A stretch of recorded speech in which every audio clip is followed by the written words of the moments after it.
I'm Scott Hansen, host of NFL Red Zone. Lowe's knows Sundays hit different when you earn them. We've got you covered with outdoor power equipment from Cobalt and everything you need to weatherproof your deck with Trex decking. Plus, with lawn care from Scott's and, of course, Pit Boss grills and accessories, you can get a home field advantage all season long. So get to Lowe's, get it done, and earn your Sunday. Lowe's, official partner of the NFL. What's up? Welcome into your daily Buckeye Blitz for a Thursday. It's a thirsty Thursday, October 16th, 2025. Rolling through this week, heading up to Madtown. Gonna roll some Badgers. These guys, it's not a pretty picture. Checked out yesterday's episode of the Daily Blitz. I talked about the disparity in talent and everything across the board. Offense sucks for them. Our defense is awesome, so go back and check that out. Today's episode, we're doing best bets. I've got, 6 or 8 best bets for this week. I should go back and check my record, actually. Okay, so on the year, we are 25, 23, and 4. We had 2 more pushes last week, which on the same game, too. Yeah, how many times do you ever see 2 pushes in the same game? The fucking Alabama game. Spread was -3. Bama covered that, or didn't cover it. It pushed, and then the over/under, I think it was like 44 or something. I forget. Anyway, so going into last week, I was 19, 21, and 2. Had a bounce back week, 6, 2, and 2 this past week. Brings us to 25, 23, and 4. So over 500. Do I quit now? Leave on a high note? No, we're only halfway through. We're not quitting. We're not going anywhere. So first game up here, I got Louisville. This is a Friday night game. Louisville goes to Miami, down to South Florida. Probably a good getaway for them. Get the fuck out of Kentucky and head down to Miami for a weekend. Sounds like a plan. Hard Rock Stadium, Friday night. The line is Miami -6.5. Total 49.5. Now, this brings top 20 defenses in the country together. Louisville, 262 yards per game. That's 12th. Miami, 276 yards per game. That's 16th. But Louisville has turnover issues. At least one giveaway every game. They had 2 straight pick sixes from their QB, Miller Moss. Remember that guy? Yeah, he's moved around a bit. Banged up run game, averaging just 107 after the last 2 ACC games. And then Miami's front 7 is elite against the run, 87.4 yards per game. That's a 2.8 yards per carry average. Carson Beck, the quarterback, we've heard of him. Good job with the Cavender. How do you fuck up that relationship, dude? A Cavender twin? Well, how do you do that? Why do you do that? Anyway, forget it. 73% completions for Beck, 11 touchdowns, 3 picks. He's been steady Eddie. Hasn't made the huge mistakes that he was making at Georgia. Louisville's passing D allows 150 yards per game, so expect a grind it out, not a shootout. I'm playing the under 49.5. Both defenses are legit. And then Louisville's turnovers and Miami's balanced attack will keep this in the mid-40s, I believe. So I am taking Miami also to cover the 6.5. That's a nice number. Get a touchdown there. So the home defense is going to be too physical for Louisville's depleted backfield. So take the Canes and the under. Next up, LSU at Vanderbilt. Yes, Vanderbilt. This is in Nashville. That's where Vanderbilt is, in case you didn't know. This is Saturday. I think, is this a 3:30 or a noon? I got to go back and double check. Anyway, LSU -3.5. Total of 51. Now, this is a tale of contrasting offenses here. LSU's putting up 373 yards per game, 26 points per game. That's bottom 3 of the SEC. Vandy, though, 467.5 yards per game, 43 points per game. That's second in the SEC. So Vandy's offense is legit. Now, LSU's defense, they have gotten better quietly. They're 11.8 points per game. That's third in the SEC. But quarterback Garrett Nussmeier, he's getting healthy. Still not a fan of this guy. Not down with the Nuss. F the Nuss. is what I've been saying since summer. He's still turnover prone, 5 picks in the last 3 games. That's not good. You're going to give Vandy and quarterback Diego Pavia extra possessions? Good luck, man. But Pavia's putting up 293.5 yards per game, and his passer rating of 168.7 is second in the SEC. Plus, tack on the Commodores. Yes, the Commodores, not the band, not the old R&B band. They're averaging 6.5 yards per carry, best in the SEC. So, coming off of a bye, a balanced attack at home, LSU's offense hasn't shown much life at all. I'm taking Vandy plus 3.5. Take Vandy in the points and probably the under. These are 2 very methodical, low possession teams. So they'll be lucky to get 8 possessions each. So take the under 51 as well. Tennessee, good old Rocky Top, going down to Bama. It's Bryant-Denny Stadium. That's a Saturday night game, 7:30, I believe. Yeah. Anyway, Bama favored by 6.5, over/under of 55. Alabama quarterback Ty Simpson. He's got close to 1,700 yards, 16 touchdowns, just the 1 pick. He's your leading Heisman contender. Yeah, I said that out loud. I can't believe it either. Anyway, the Tide have 5 straight wins, a turnover differential of plus 9. And then Tennessee quarterback Joey Aguilar, almost 1,700 yards as well. His numbers aren't much different, 14 touchdowns, but he does have 5 picks. He's been steady, but inconsistent on the road. So, it comes down to the Tennessee defense. They're giving up those chunk plays, nearly 400 yards per game in the last 3 games. And Bama, they won 9 of the last 10 at home in this series.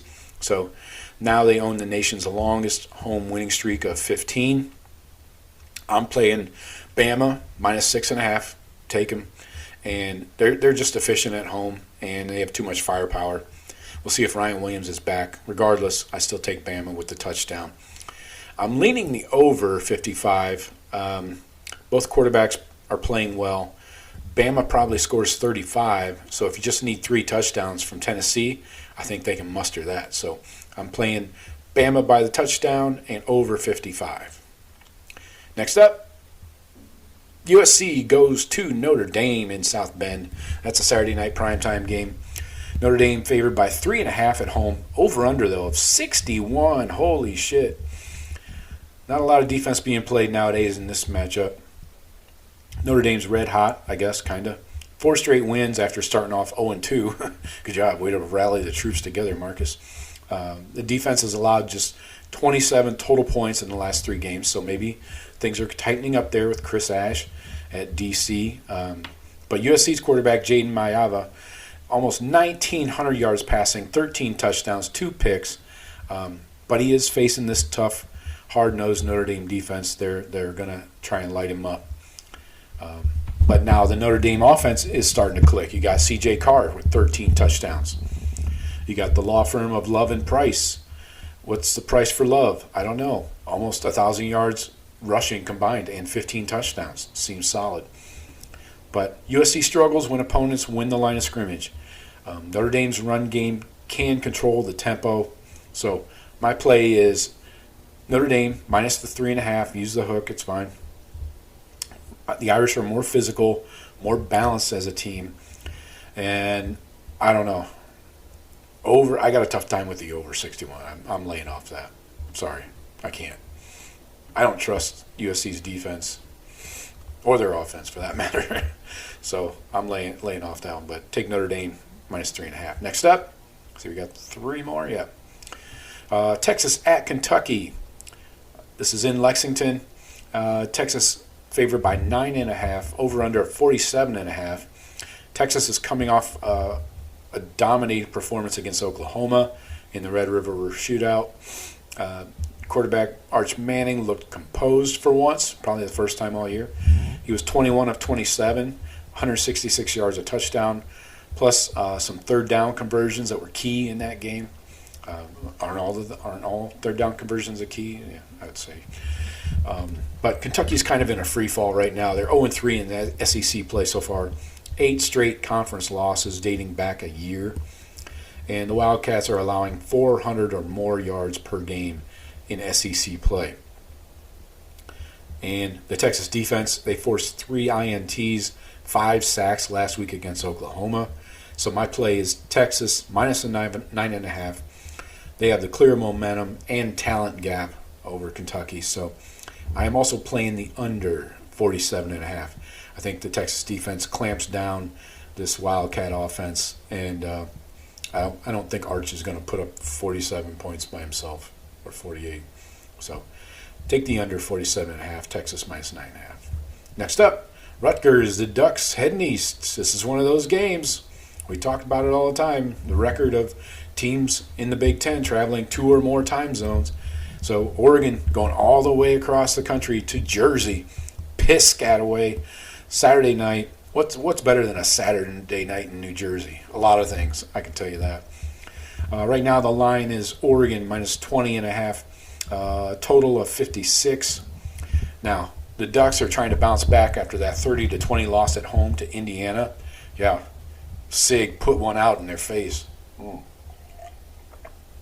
Thirsty. Oh, yeah, that's gasoline.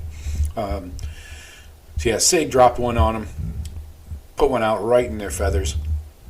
Dante Moore had 2 picks, 6 sacks last week. The Ducks offense is still in the top 10 in efficiency, but they got to protect better. That O-line has to be better for Dante Moore. Rutgers, they dropped 3 straight. The offense bogged down in the red zone. Tell me if you haven't heard that one before with a Rutgers team.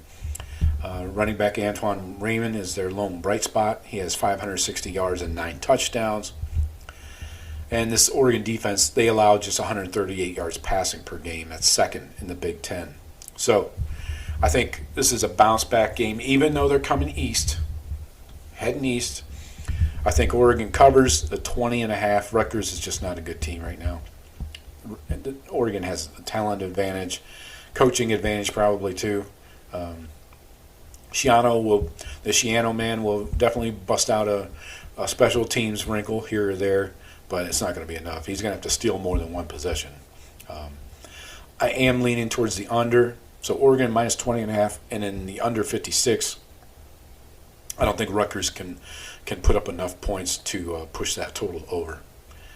Last up, your Buckeyes, my Buckeyes, at the Badgers, going up to Madison, Wisconsin, Camp Randall, jump around and sit down. How many people will still be in the stadium when they play jump around? Not many. Probably 100 students. That's about it. The old folks are heading out, hitting the exits, and trying to beat the traffic home. So the Buckeyes are favored by 27.5 right now. Total is 44.5. The Buckeyes, of course, 6-0, number 1 team in the country. Also number 1 defense, allowing just 6.8 points per game. Wisconsin has lost 4 straight. They scored 34 points total over their last 4 games. Hunter Simmons, 8 for 21, 82 yards, 2 picks last week. He's a disaster, honestly, to put it nicely. Sorry to the Simmons family, but it's not his fault, really. He's behind an O-line that's just collapsing. There's a fucking sieve up there, man. They let everybody through. And the Buckeyes have won 10 straight against Wisconsin by an average of 21 points. So, again, Ryan Day's defense, 4th in the country, only 2 red zone touchdowns allowed all year. I'm taking the Buckeyes to cover that 4 touchdowns, and this is a total mismatch. Talent, coaching, everything. And Wisconsin's offense can't move the ball. They don't have explosive players. They don't have anything they can lean on offense. I am leaning under, though. The Buckeye defense is definitely holding these guys under 7 points, but I don't think Ryan Day will go over 40 against Luke. I think out of respect to the former Buckeye, Luke Fickell, I think the Buckeyes keep it under 40, 39, 37. Anyway, those are my picks. Let me know what you guys think. Any other games you're looking at, let me know if you agree, disagree. Hit me up anytime, Joe at thebuckeyecast.com. And hey, get over to the buckeyecast.com website. Yeah, type it in, thebuckeyecast.com. Go get some shirts, hats, hoodies, quarter zips, all the good things. But tomorrow, we're doing our 5 keys to a Buckeye victory. Hit me up anytime. Talk to you later. Go Bucks. With so many options, why choose Arizona State University? For me, the only online option was ASU because of the quality. Their faculty was really involved with their students and care about your personal journey. The dedication to my personal development from my professors, that's been extremely valuable to me. Earn your degree from the nation's most innovative university. Online. That's a degree better. Explore more than 350 plus undergraduate, graduate, and certificate programs at asuonline.asu.edu. Whenever I need to send roses that are guaranteed to make someone's day, the only place I trust is 1-800-Flowers.com. With 1-800-Flowers, my friends and family always receive stunning, high-quality bouquets that they absolutely love. Right now, when you buy a dozen multicolored roses, 1-800-Flowers will double your bouquet to 2 dozen roses. To claim this special double roses offer, go to 1-800-Flowers.com/podcast. That's 1-800-Flowers.com/podcast. At 1-800-Flowers.com, we know that connections are at the heart of being human. Whether celebrating life's joys or comforting during tough times, 1-800-Flowers helps you express what words can't. For nearly 50 years, millions have trusted 1-800-Flowers to deliver thoughtful gifts that help create lasting bonds. Because it's more than just a gift. It's your way of showing you care. Visit 1-800-Flowers.com/podcast and connect today. That's 1-800-Flowers.com/podcast.